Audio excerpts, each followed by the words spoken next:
Hello, my name is Barry Noski. And I'm Austin Morales, and you're watching The New Gamer On. And today we'll be talking about how Epic Games has already spent $500 million on the Epic Games Store and won't make any profit until 2027. That's crazy. And we're here to talk about that and all the other things that have been coming out from the Apple versus Epic lawsuit. And as always, if you enjoyed this content, please like, subscribe, and bang that bell, because we love you guys, and we appreciate all your help.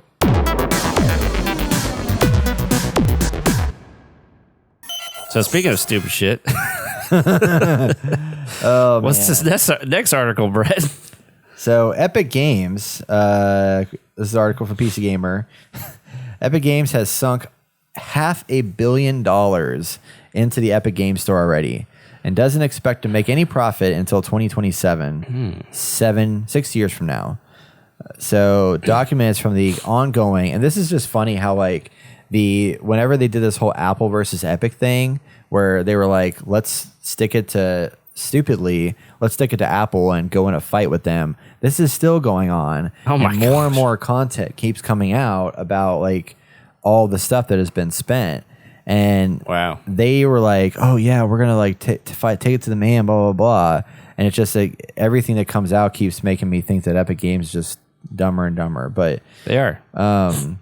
Yeah, so in this documentation, Epic Games Store is unprofitable and not comparable to the App Store the lawyers began. So this is a conversation between Apple lawyers executed.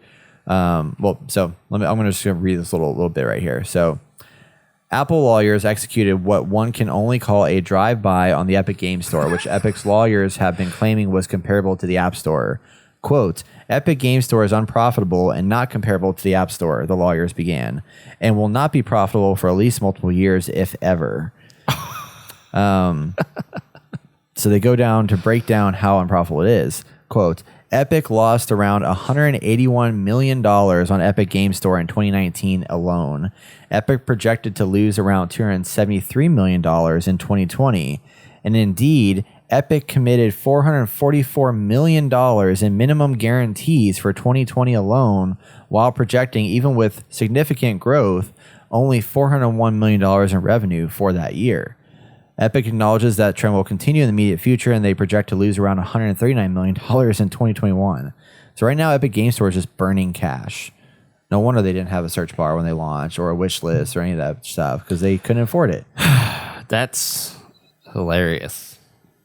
They couldn't afford it. They couldn't afford it in the $500 million that they spent for the store. Yeah. I guess up to this point. Yeah, I mean, so the thought is that they're going to keep burning through this cash to the point where eventually it will start being highly profitable and become a key player in the distribution, assuming they keep making the right moves and stuff like that. But it's going to take time. Granted, Steam was not super profitable at the beginning either. I mean, because it was fully buggy and terrible and stuff like that. And eventually they bounced it back. But takes time for sure.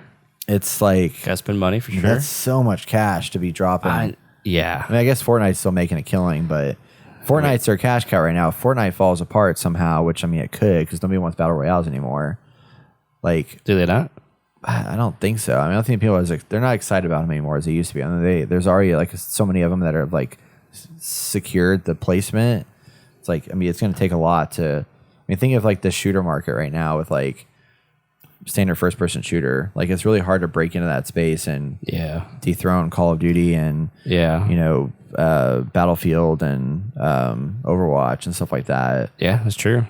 Like, my top games I play right now is Marvel's Avengers, Sea of Thieves, and Rocket League. Yeah, like that's my 3 go-to games right now. Yeah. And, I was in Apex for a little bit, and I wanted to play more. Like, it was fun. I want to get some shooting in, get some quick action, lose a lot. It's fine, it's whatever. But, yeah, I've just been thinking about it. I was like, do I want to go back to it today? I don't. Not right now. I feel like, I do if I'm, like, playing with friends, but it's not like something I want to solo, you know what I mean? Yeah, No, I don't do that with Sea of Thieves or Avengers either, but I have more friends that want to play that. Yeah, all those games I have more friends that want to play that. Like Travis doesn't like Apex Legends, and I know. Yeah, Jason was into it, but it's not his like go-to game. And right. I have a few friends that play it outside of that, but it's too competitive, and there's so much content. The new update's like 56 gigs. 56. It's crazy. I don't want to update it. Yeah, but But yeah, I mean, I was actually browsing through the Epic Games Store the other day because I was just like, I wonder where it's at right now. Like, I haven't been in a while, so I was looking around. It's actually pretty good. Like the layout, the organization. I still don't like the way that you organize your games that you own. It's just like a grid, and then there's no like I mean, there's filtering, but it's like basic filtering. Yeah. So the organization still needs work, but the store itself, like there's a search bar, there's a wish list, there's like recommended content. It's way better than it was, but this is just so much cash that it's like, will that actually benefit them in the long term? I don't know. And then to add to those core documents, Google apparently considered buying Epic Games at one point. Oh, wow. Which would have been really interesting. God. Oh, God. And at the same time when they, Epic Games was like, shitting on both Apple and Google about their bad practices. But let's see here. Google even went so far as to contemplate buying some or all of Epic to eliminate the threat of competition. So not content with the contractual and technical barriers it has carefully constructed to eliminate competition, Google used its size, influence, power, and money to induce third parties into anti-competitive agreements that further entrench its monopolies, which is fucked up. Yeah. So, yeah, Google is also the evil group that needs to go away. That'd have been hilarious. I'd been like, all right, Epic, you have to be Stadia specific or Stadia exclusive. Yeah. Tim Sweeney even came out. Actually, apparently he didn't know. But Tim Sweeney came out and said that this was unbeknownst to us at the time. And because of the court's protective order, we're just finding out about Google's consideration of buying Epic to shut down our efforts to compete with Google Play. So that was the big thing is they were like, let's buy them out so they can't compete against us. And that's what scares me about like monopolies and like I know companies being allowed to get so big, which I mean, like then that introduces like government control and stuff like that, which is also a concern. But like the fact that the internet started out so free and open, and now we basically have the internet ran by Google, Apple, and Amazon, and Facebook. 4 big companies basically own the internet. Yeah, it's kind of scary. Yeah, well, Google technically owns the internet, right? It's not good, man. And I hate that they were just. There's like competition's good for everybody, innovation's good for everybody, and you want that healthy competition. But when you're that powerful, it's just like, oh, okay, we're gonna swallow you up, and now we're shutting you down. Yeah, there goes that. Like it's that easy just to destroy a company like that. Yeah, but then someone has to agree to selling the company too. Yeah, which has happened before, and it's just like fuck. That's why I appreciate PlayStation and stuff, Xbox buying up these companies. They're actually going to put them to good use, I feel like. Yeah. At least we see their it acquisitions PlayStation. Get a lot of credit because they're always recognizably good. Exactly. Oh my gosh. Crazy, man. This is crazy. I cut an article, but there was an article that came out that said PS Plus numbers have gone down a lot in the last like whatever.